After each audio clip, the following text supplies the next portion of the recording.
Hi, Davi. So we've got these essays from you. Well done. Let's get right into corrections, see what you had to say. Okay, this one is reducing the speed limit is the best option for road safety improvement. Do the benefits of this outweigh the disadvantages? Okay, this is an interesting one. Let's see how you developed it. Experts throughout both the developing and developed world have debated reducing the speed limit on roads. Some believe this is crucial to improve safety. However, personally, I strongly disagree. This essay will argue both sides using examples from the UK government and Oxford University to demonstrate points and prove arguments. All right, that's very good. On the one hand, there is ample evidence that reducing the speed limit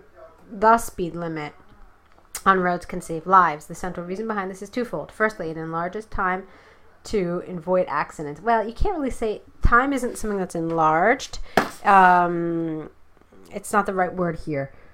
And what do you mean? I think that you have more reaction time if you're going slower. I think this is what you're trying to say.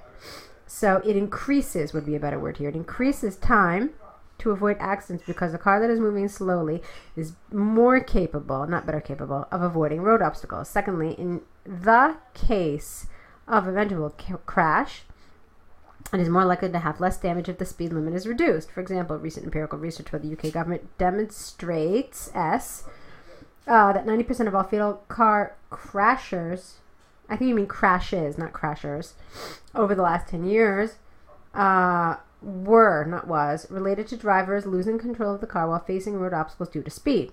It must not be forgotten that although they were respecting the speed limit, they could not avoid casualties. Therefore, it is conclusively clear that road obstacles have a leading role in those cases. What do you mean by road obstacles? I don't really understand this, and I'm confused. Here, you're saying that respecting the speed limit. So I don't really understand this example. The whole idea is that you're supporting this idea of reducing speed limits, excuse me, saving lives. So I don't know why we're talking about road obstacles. I don't know what you mean. Are you saying like if like an animal crosses the road? I'm a little confused. So this whole thing doesn't really support your argument in any sense. So I would have selected a different example here. Okay? All right. On the other hand, good road maintenance could avoid many more casualties. For instance, fences aside the road with the purpose of preventing animals to cross, or even better, display of signs that warn drivers of dangerous areas could be a more effective way of preventing accidents. Although there is a case for, there's a case for reducing speed limit, the impact of it cannot be overstated. This is largely because some casualties cannot be avoided despite the speed limit being reduced.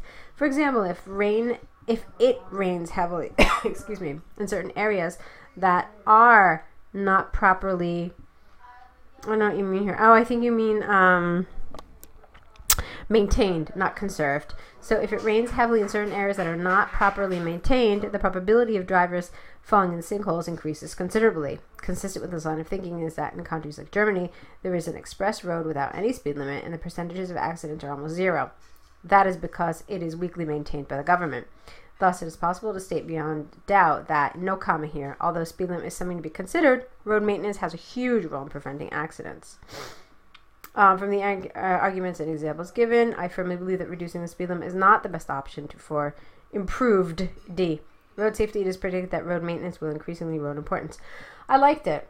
It was very good. I mean, yeah, there was that one area that for me was not very strong. This example up here, but the rest of the essay was really strong. It was very good, and I liked your arguments. It was well thought out. Good vocabulary, good cohesion, everything. I mean, all of it was well done. This was the weak area for me, this argument right here. Maybe if you could, excuse me, explain to me what you meant. Don't know why I'm coughing today. If you could explain it to me, that would help. But I did have an issue with that, and I think you probably could have picked something different, or at least rephrased it. All right, so here we have the application letter. Dear Sir or Madam, I'm writing to express my interest in the position of senior attorney that was advertised in the Times newspaper on this date. My education consists of a bachelor's degree in law from the University of Fortaleza, as well as a master's degree in labor law from the University of Coimbra, where I assisted in the development of a program that helps lawyers on a variety of assignments. Further to this, I have since worked for Latham & Watkins as a senior attorney at law for over 8 years. My main responsibility centered around the management of a team of 15 lawyers whose job was to provide counseling and judicial assistance to big companies. I believe I have many abilities which make me a suitable candidate for a leadership position at your esteemed company. Finally, I have been wondering, I have desired to work for your firm since law school, and so my enthusiasm for this opportunity is considerable. Please find my CV attached, and I look forward to discussing this opportunity further at interview. Yours faithfully. Okay, let's see.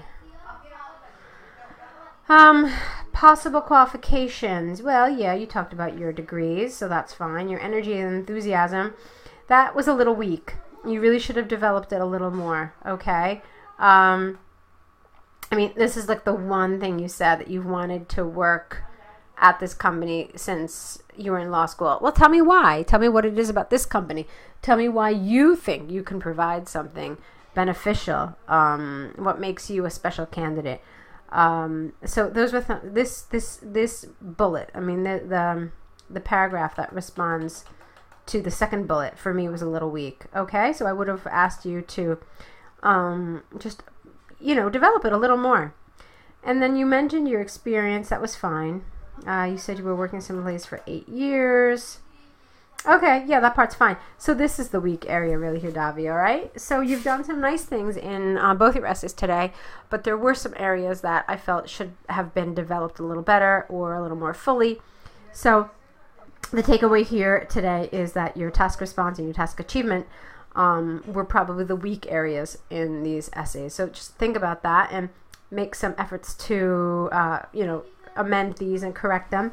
So obviously now you have to correct these essays. Don't forget about your error correction list and your new essays. Send them back to us. I'll be here. I'll be waiting to see what you write. So good luck with your next writing assignment.